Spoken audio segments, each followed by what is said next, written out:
This is Euronews Now. I'm Helena Humphrey. Here are your top stories.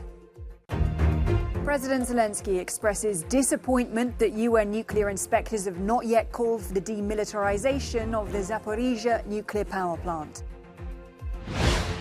Argentina's vice president narrowly avoids assassination. A man aims a gun at Cristina Fernández de Kirchner at close range, but the weapon fails to fire. And in sport, football's transfer window closes with a new spending record in the Premier League of over €2 billion.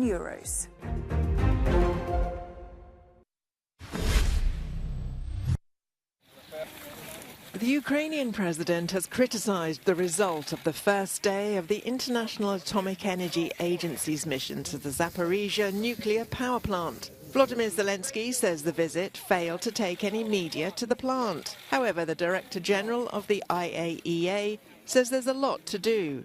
We are finishing our long-awaited visit to the Zaporizhzhia nuclear power plant.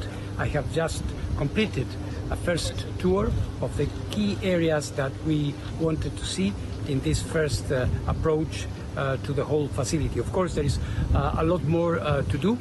My team is staying on, and more importantly, and most importantly, we are establishing a continued presence from the IAEA here. President Zelensky was hoping that the international press would accompany the 14-member expert delegation so they could show what's going on at the plant. Demilitarization of the territory of the station is the goal of Ukrainian and international efforts. And it is bad that we have not yet heard the appropriate messages from the IAEA, despite the fact that we talked about it with Mr. Grossi during our meeting in Kyiv. It was the key security point of our agreements. It was outlined clearly: demilitarization and full control by our nuclear workers. Meanwhile, Russian President Vladimir Putin visited pupils in Russia's enclave of Kaliningrad to mark the beginning of the school year. He explained to them that Russian troops were defending their country and its people.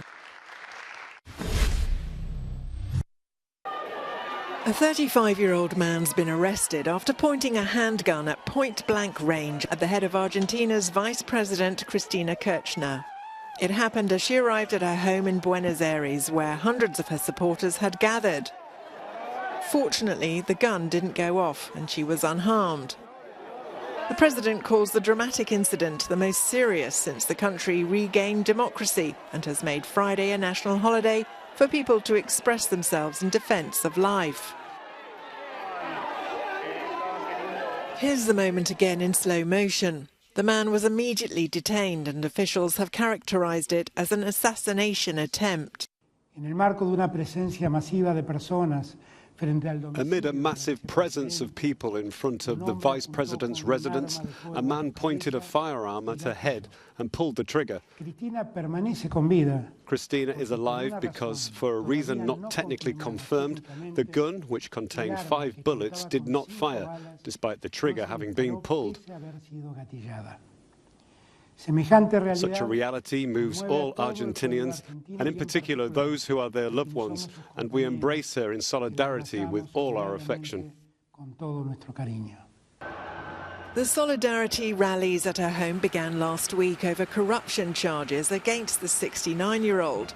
The long-running accusations are that she championed a construction company for road contracts during her 2 terms as president, which belonged to a close ally. Her supporters have also gathered outside the Senate. But clashes have followed and the government has been accused of repressing demonstrations. Just last week, a judge called for a 12-year sentence if she were to be convicted. This comment has sparked widespread demonstrations across the country. She says the charges are politically motivated.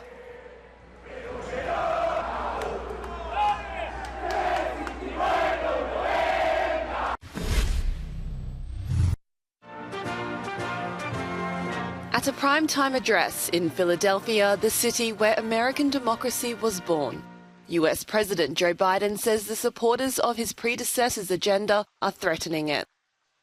The speech just 2 months before midterm elections. As I stand here tonight, equality and democracy are under assault. We do ourselves no favor to pretend otherwise. So tonight, I've come to this place where it all began to speak as plainly as I can to the nation.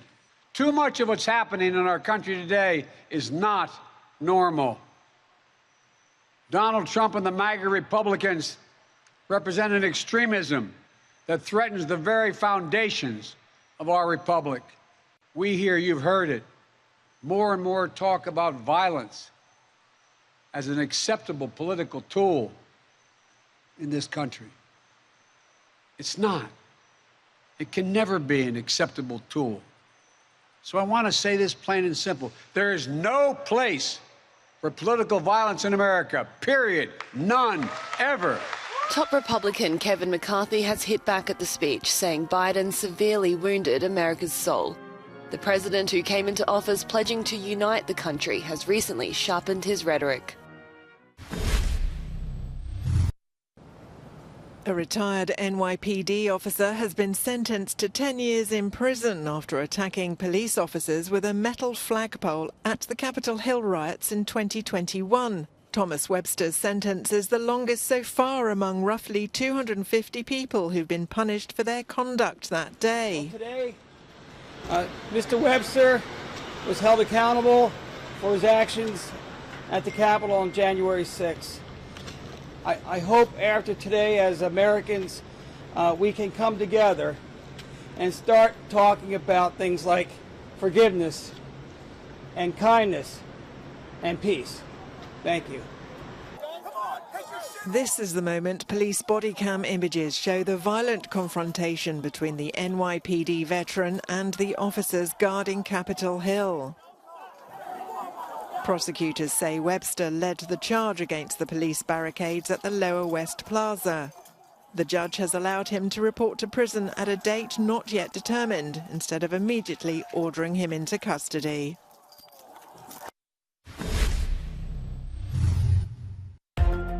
Scooter drivers and motorbikes will now have to pay to park in the streets of Paris. The French capital says the change is necessary to respond to climate and public health issues.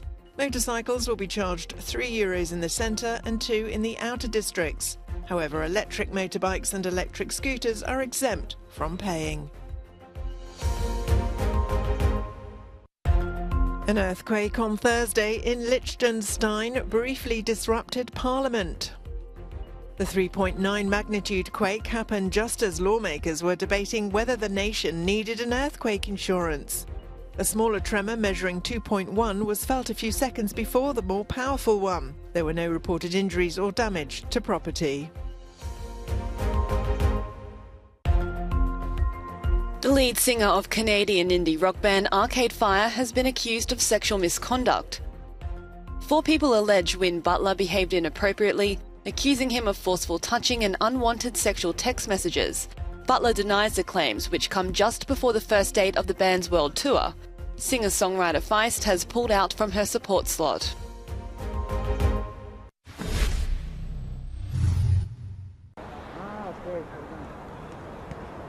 Premier League clubs have spent a record-breaking total of more than €2 billion in a thrilling summer transfer window.